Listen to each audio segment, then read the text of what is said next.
Hello दोस्तों, आज जानते हैं मोरारजी देसाई के बारे में। मोरारजी देसाई एक भारतीय राजनीतिज्ञ और स्वतंत्रता सेनानी थे। इन्होंने 1977 से 1979 के बीच भारत के प्रधानमंत्री के रूप में कार्य किया और जनता पार्टी द्वारा गठित सरकार का नेतृत्व भी किया। राजनीति में अपने लंबे करियर के दौरान उन्होंने सरकार में कई महत्वपूर्ण पदों पर कार्य किया, जैसे कि बॉम्बे राज्य के मुख्यमंत्री, गृह मंत्री, वित्त मंत्री और उप प्रधानमंत्री भी रहे।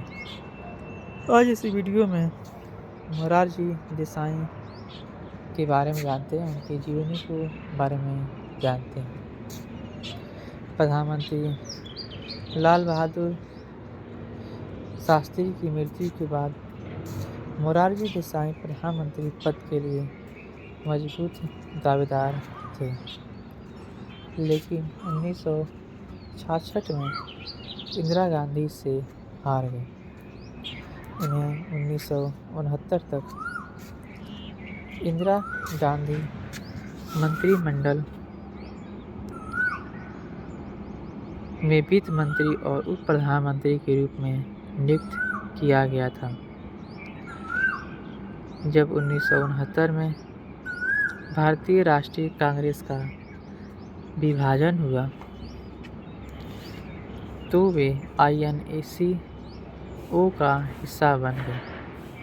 1977 में विवादास्पद आपातकाल हटाए जाने के बाद विपक्ष के राजनीतिक दलों ने जनता पार्टी की छत्र छाया में INC-1 के खिलाफ एक साथ चुनाव लड़ा और 1977 का चुनाव जीता। देसाई प्रधानमंत्री चुने गए और भारत के पहले गैर कांग्रेसी प्रधानमंत्री बने। मोरारजी देसाई 19वीं सदी में पैदा होने वाले दूसरे और अंतिम प्रधानमंत्री थे। अंतर्राष्ट्रीय परिदृश्य पर देसाई को उनकी शांति सक्रियता के लिए अंतर्राष्ट्रीय ख्याति प्राप्त है और उन्होंने भारत और प्रतिद्वंदी पाकिस्तान के बीच शांति आरंभ करने के प्रयास भी किए थे। 1974 में भारत के पहले परमाणु परीक्षण के बाद देसाई ने चीन और पाकिस्तान के साथ मैत्रीपूर्ण संबंध बहाल करने में मदद की और 1971 के भारत पाकिस्तान युद्ध जैसे सशस्त्र संघर्ष से बचने की कसम खाई। उन्हें 19 मई 1900 को पाकिस्तान के सर्वोच्च नागरिक पुरस्कार निशान-ए-पाकिस्तान से सम्मानित किया गया। वे भारतीय राजनीति के इतिहास में 81 वर्ष की आयु में प्रधानमंत्री का पद संभालने वाले सबसे उम्रदराज व्यक्ति थे। इसके बाद वे सभी राजनीतिक पदों से सेवानिवृत्त हो गए, लेकिन 1980 में जनता पार्टी के लिए प्रचार करना जारी रखा। उन्हें भारत के सर्वोच्च नागरिक सम्मान भारत रत्न से भी सम्मानित किया गया था। 1995 से 1999 वर्ष की आयु में उनका निधन हो गया।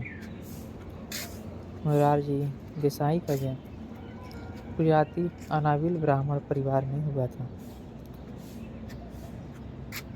उनके पिताजी का नाम रणछोड़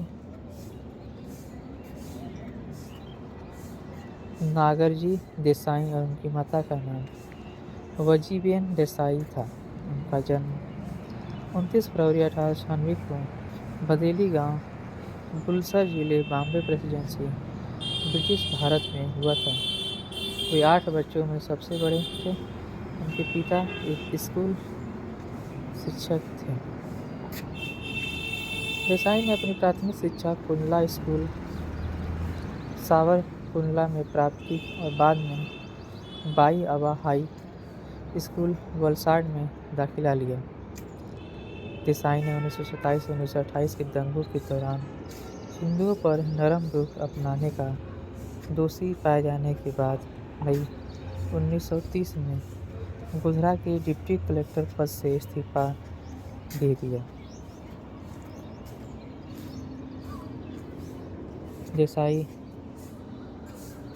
महात्मा गांधी के नेतृत्व में स्वतंत्रता संग्राम में शामिल हो गए और भारत ब्रिटिश शासन के खिलाफ सविनय अवज्ञा आंदोलन में शामिल हो गए। स्वतंत्रता संग्राम के दौरान उन्होंने कई साल जेल में बिताए और अपने तीखे नेतृत्व कौशल और सख्त भावना के कारण वे स्वतंत्र सेनानियों के बीच पसंदीदा बन गए और गुजरात क्षेत्र में भारतीय राष्ट्रीय कांग्रेस के एक महत्वपूर्ण नेता बन गए।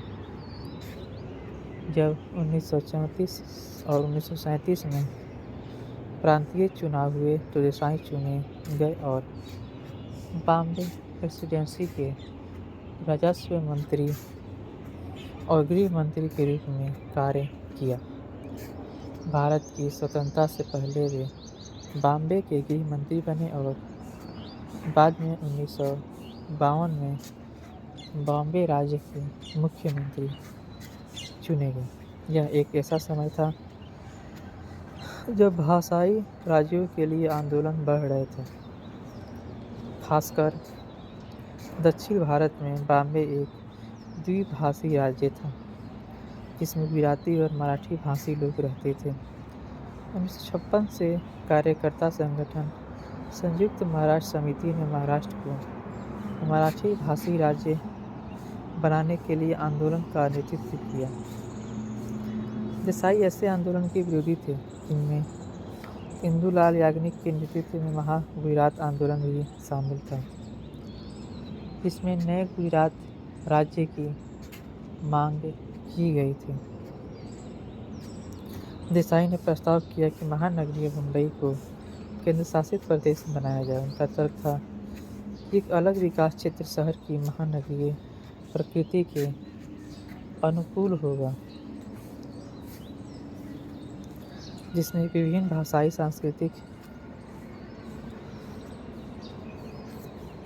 और धार्मिक पृष्ठभूमि के नागरिक पीढ़ियों से वहां रहे हैं।